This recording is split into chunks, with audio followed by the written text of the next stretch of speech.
Hey everyone, this one is by request. I'm going to do the synastry aspect, the sun in the fourth house. Okay, what this signifies in a synastry between two people is that first we got to know what the sun is, and the sun is the physical body, the outward appearance, the courage of a person, and where they express themselves freely. Now, depending upon what the sign the sun is in, of course, it would be the same as the house person's fourth house, will further clarify how this will actually play out. But typically, the sun person represents someone familiar for the house person. Now, this can go both ways. Again, the house person can find the sun person resembles somebody in their outward appearance, in the way they carry themselves, their personality, or the way they look even. And this is usually a very comfortable placement where there's a comfortableness between the two people pretty immediately. Now, this is a really good placement also for two people that choose to live together. I find the moon is a little bit more powerful. However, the sun person will want to show the house person, or will automatically show the house person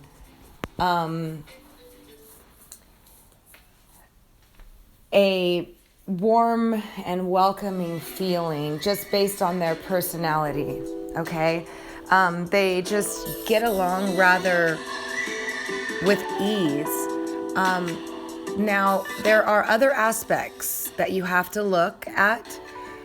You have to look at the sun person's aspects to their sun to understand more how they might bring up childhood memories, early childhood upbringing, familiarity within families and stuff like that. Because if the sun person has their sun in a difficult aspect with either Saturn or Pluto or even Neptune, that will flavor how the sun person will respond to the house person.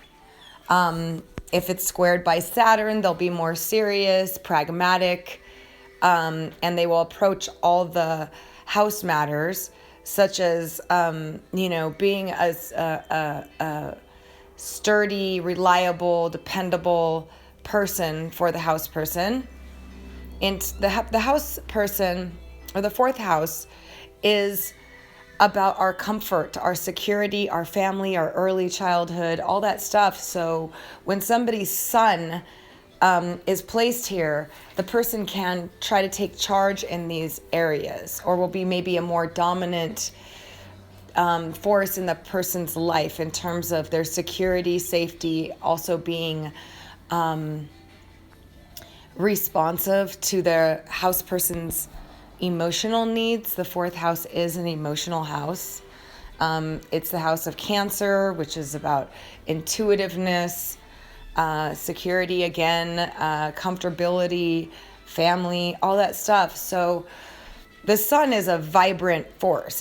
It burns. So in some cases, the sun person can be very overly confident, carry themselves like the sun can also represent a father, and the moon, the mother. So there can be similarities in the way that they carry themselves like a leader in the house. So if a person's sun is in your fourth house and you guys are living together, this person will be more of the take charge person. They will shine at home. They will be confident at home. They will handle home matters, with confidence. It's a very expressive, the sun is very expressive, confident, full of vitality.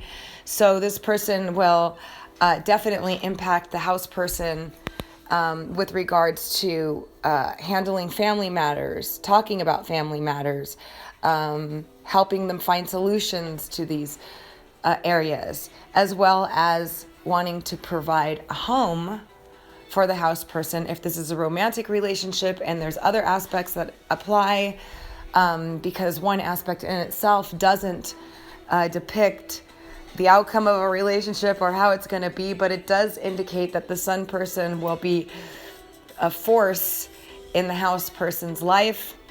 The house person, on the other hand, may want to nurture and baby the sun person, or, this is a natural affinity because the fourth house is ruled by the moon, and the sun is the sun. So the sun and the moon, sun in the moon's house is where the sun will find security, safety, comfort, love, protection. So the house person will provide a home for the sun person, which then in turn can make the sun person feel comfortable enough to want to move in together, to move the relationship to the next step because they feel at home together. So this is kind of just the general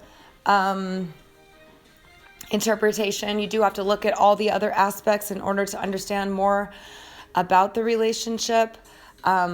In my analysis, when I do relationship readings, I analyze both the charts, and the aspects really do tend to overpower a lot of what's going on in a relationship. So you do got to look at the aspects. You do have to look at the individual charts and the aspects made to their planets to understand more about how any relationship will play out.